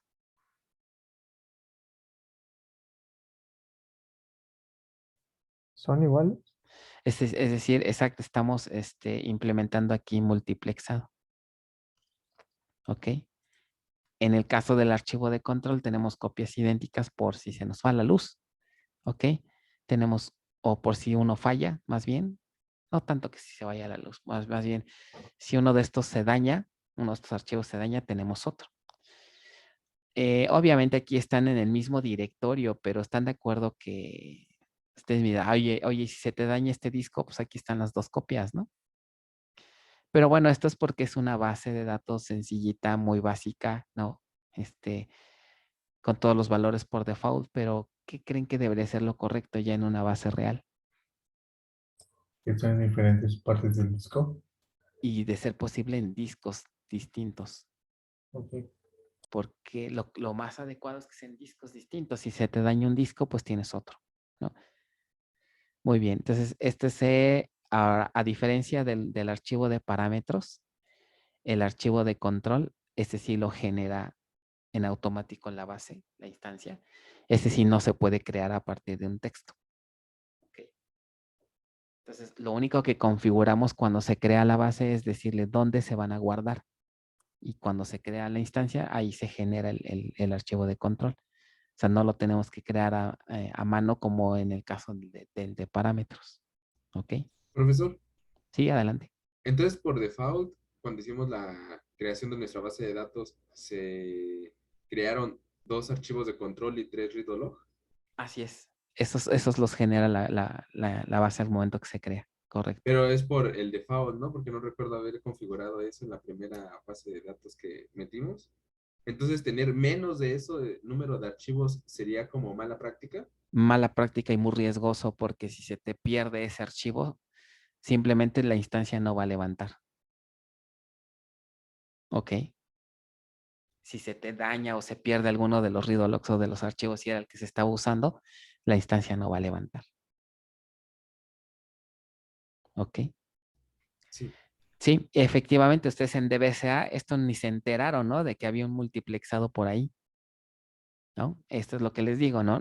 Hay muchas cosas que oculta DBCA, ¿ok? Bueno, ustedes muy nada más hicieron clic, next, next, casi configuraron unos cuantos valores, pero ocurren un montón de cosas, ¿no? Atrás. Bueno, justamente para eso, vamos a usar una técnica, digo, obviamente lo ideal sería que en nuestros ambientes tuviéramos discos realmente separados. Alguna vez estuve tentado en esta materia a dejarles que realmente tuvieran discos reales, ¿no? Por ejemplo, discos externos o que particionaran su disco para tener ubicaciones distintas, pero la verdad es que no puedo hacer eso porque pues no todos tenemos las posibilidades de comprarle discos a nuestra laptop, ¿no? O, tampoco de hacer particionamiento, tal vez su disco no es tan grande.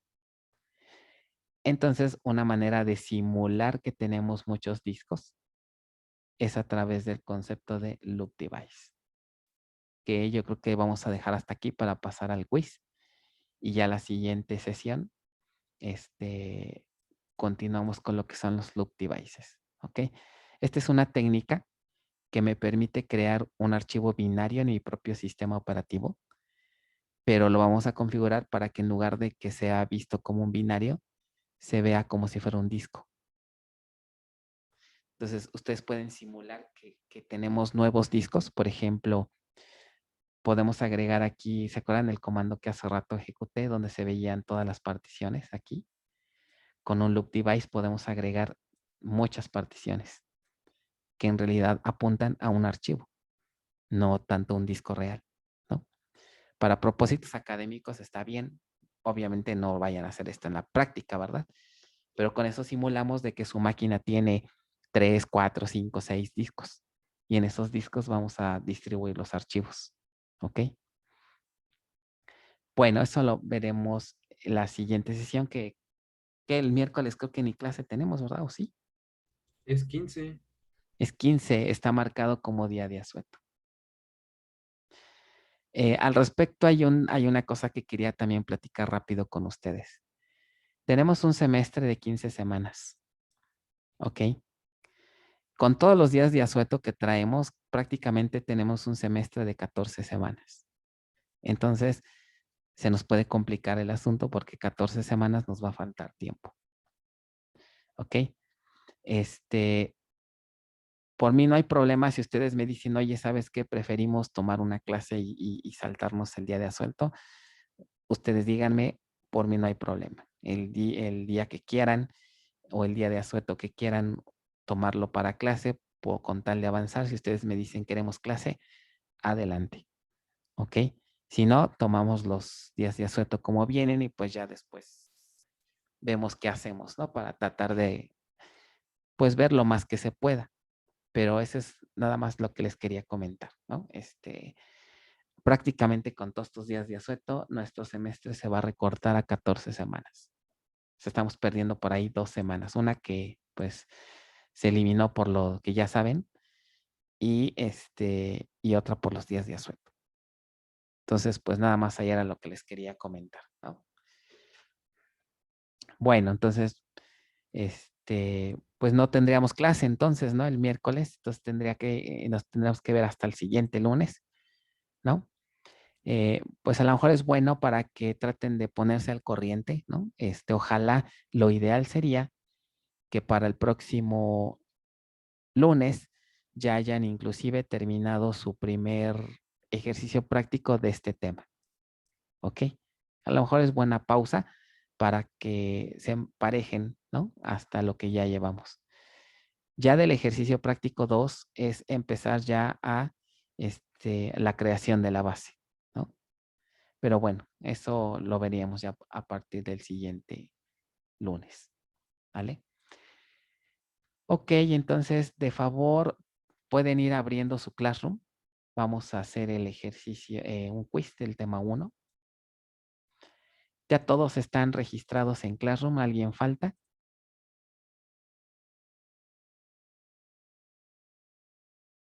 Nadie, todos están, es importante porque si no, no van a poder hacer el quiz ahorita si alguien falta de registrarse. Entonces, nada más dejen consulto aquí.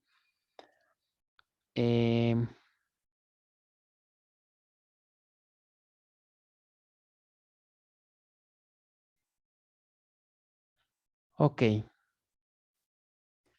Entonces, voy a abrir aquí la página de quiz para poder programarlo. Entonces, vamos a ver.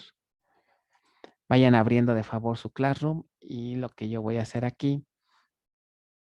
Primero les va a llegar una invitación. Ok. Entonces, vamos a ver.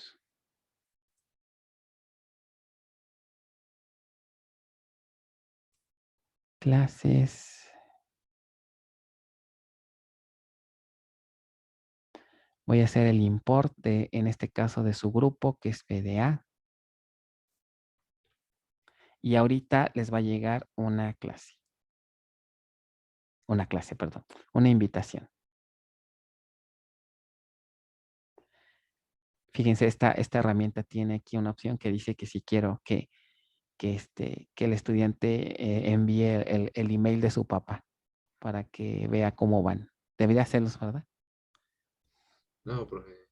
No, profe. A ver, No, por favor. me ponen el correo de su padre o tutor. No tengo. Bueno, que no tienen correo. No, dice, no tengo, dice. Y es que esta herramienta, cuando hacen el quiz, le envía un correo a su papá y les dice cómo van, ¿no? Sería bueno, ¿no? Mire, señor, ¿cómo va su hijo en bases de datos avanzadas? ¿No? Péguele, porque va muy mal. Ok, No, ya, profe, no a los golpes. no a la violencia, pero Por fin nos dicen que no hacemos nada por estar en la computadora. sí, ¿verdad? De por sí, ay, estás todo el día en la computadora, ¿qué tanto haces? Ya ponte a hacer algo, ¿no? Pueden checar si ya les llegó. Estoy en clase, ¿verdad? Pueden checar si ya les llegó la invitación, de favor. Ya está en Classroom la invitación. Ok, acéptenla, por favor. Ahí les pide, si no tienen cuenta en esta plataforma, les pide que creen una cuenta. Yo les sugiero que seleccionen la opción que se autentiquen con su cuenta de Gmail para no tardarse tanto. Ok.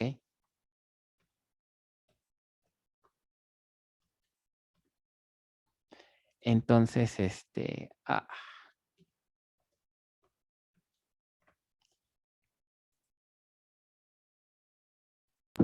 Profe, ahí que dice cómo está usando quiz, ¿qué le ponemos? ¿Escuela o uso personal? pues pónganle de la escuela, no importa. Ok. Muy bien, entonces aquí veo que ya algunos ya aceptaron la invitación. Ok.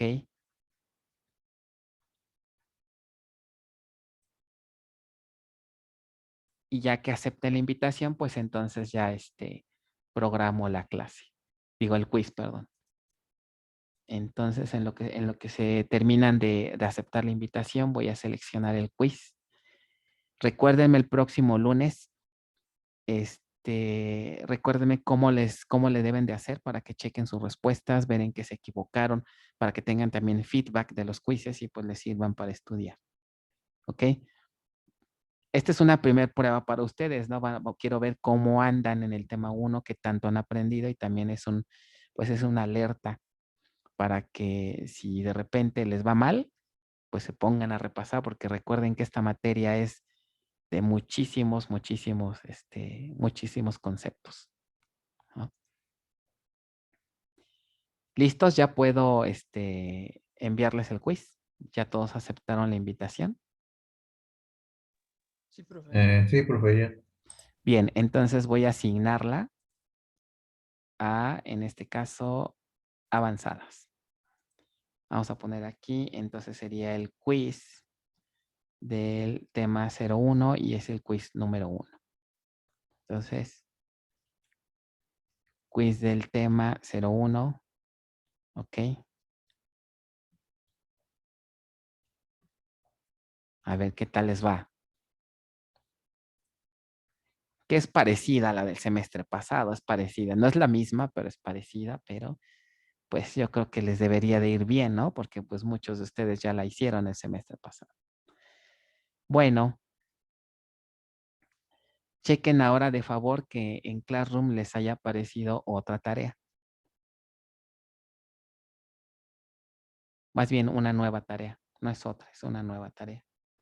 A mí no me aparece, profe, no me aparece la de invitación. Sí, ya Sí, ya recargué, aparece. me aparece. ¿Ya? Ok, ya empieza a aparecer, a lo mejor tarda un poquito. Váyanse uniendo, denle clic ahí, por favor, y seleccionen de acuerdo a su dispositivo. Como pueden ver aquí ya se unieron 2 compañeros, entonces váyanse uniendo, por favor. Ahorita tenemos 41 en sesión. Entonces, pues yo esperaría ver más o menos los mismos. Van 15.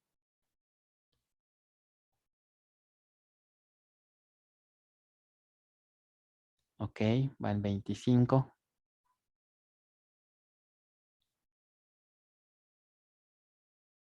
Ok, van 31. Van 34. ¿Alguien está teniendo algún problema para unirse? Van 35. Ya no veo que se unan más. 36. ¿Alguien tiene algún problema para unirse? ¿No? Bueno, puede ser que a lo mejor tengamos algunos invitados que no quieran hacer el quiz. Ok, parece que ya nadie se va a unir. 37. Ok, 38. Bueno, ya puedo enviar el quiz. Bueno, cuando empiece el quiz se empieza ya a correr el tiempo. Repito, no se estresen si de repente necesitan un poco más de tiempo. Cada pregunta tiene 1 minuto para ser contestada. Si de repente necesitan unos cuantos nanosegundos más, no pasa nada. Pueden usarlos. la herramienta no les restringe, ¿ok? No les quita, digamos, no se bloquea ni nada. Lo que sí es que al final me muestra el ranking, ¿no? El resultado. Lo que hago es que normalmente a los primeros 5 les pongo participación, que son los que les fue mejor y los que lo respondieron en el menor tiempo posible. Entonces traten de hacer eso, ¿no? Traten de responder en el menor tiempo. Bueno, al terminar, pues ya sería todo. Nos veríamos pues hasta el siguiente lunes, ¿verdad? Vamos a tomar este primer día de asueto y ya después si quieren vemos los demás si quieren tomar o no clase, ¿no? De acuerdo como vayamos avanzando. Entonces, pues suerte. Y aquí terminando esto ya se pueden retirar, ¿no? Bueno, descansen en su puente. Nos vemos la siguiente semana. Ahí va Gracias, el, profe. Igualmente. ahí va el Gracias, quiz. profe. Bye. Ok.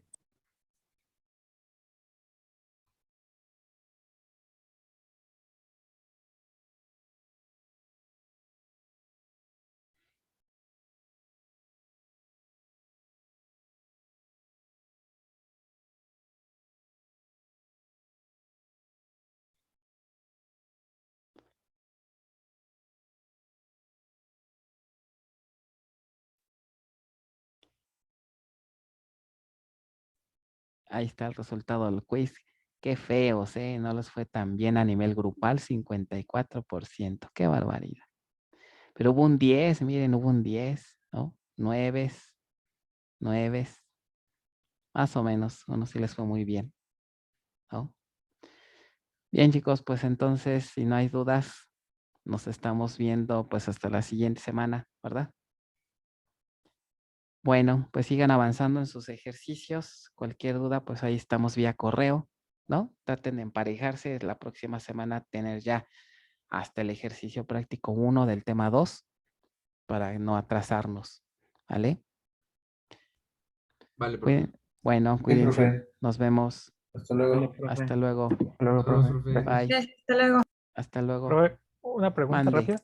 Sí, Al estar investigando para crear un atajo de teclado para abrir la terminal, sí. me encontré con que la terminal que se utiliza, bueno, como la interfaz gráfica para la terminal es de GNOME, pero eso cómo se sabe o eso depende del sistema operativo o de qué depende. Depende, en el caso, depende del ambiente gráfico que esté instalado. Hay, digamos, entornos gráficos diferentes. Por ejemplo, GNOME es el que utiliza Oracle Linux por default. Hay otro, por ejemplo, que es Mate, hay otro que es KDE, hay otros que son, por ejemplo, está el de Cinnamon. Pues dependiendo del ambiente gráfico que le instales, es, digamos, la utilería que se emplea para la terminal, para el editor de textos, para el explorador de archivos y así. Ah, ok, entonces depende directamente del ambiente, ya trae como instalado su Toda terminal. su paquetería, ajá. O sea, cada entorno gráfico trae sus interfaces. Y por ejemplo, hay veces que hasta el editor de texto se llama diferente. Ajá, dependiendo básicamente el entorno gráfico. Para ahorita nosotros es GNOME, es el que está usando.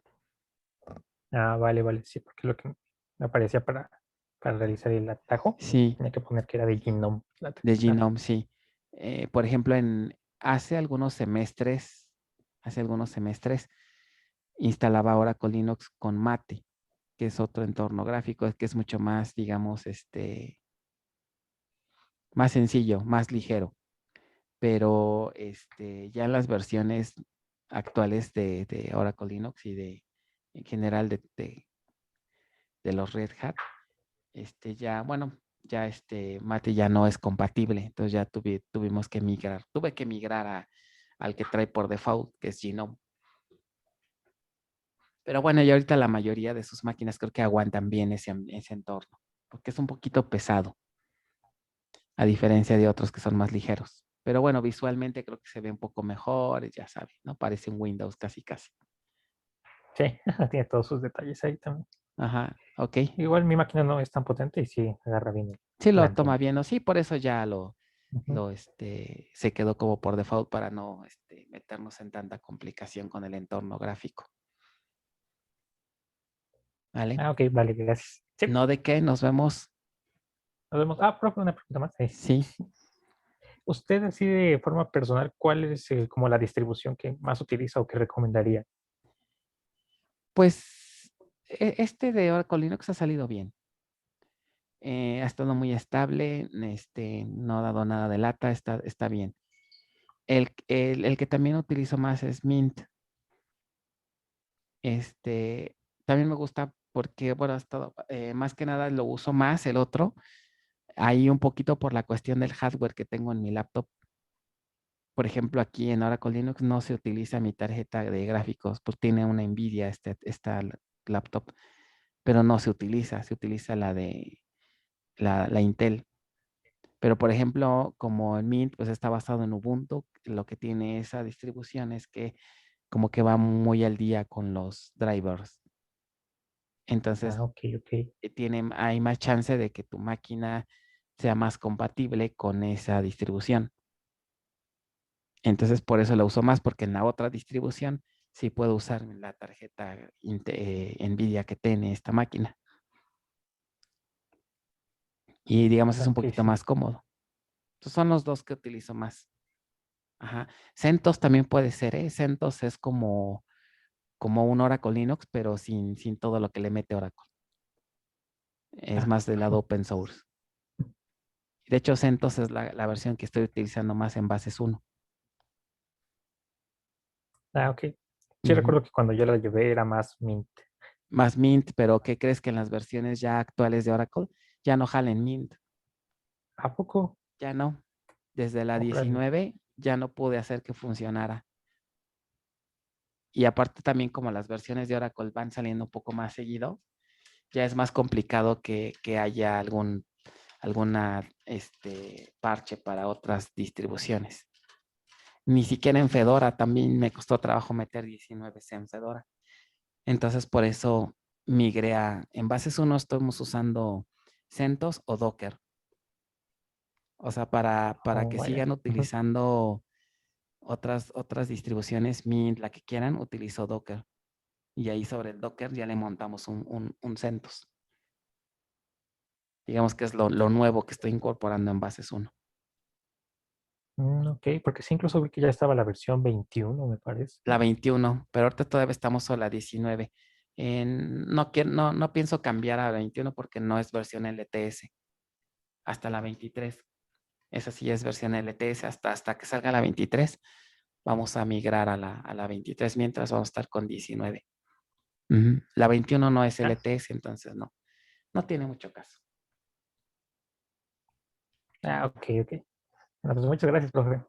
No de qué. Nos vemos. Nos vemos, hasta luego. Bye.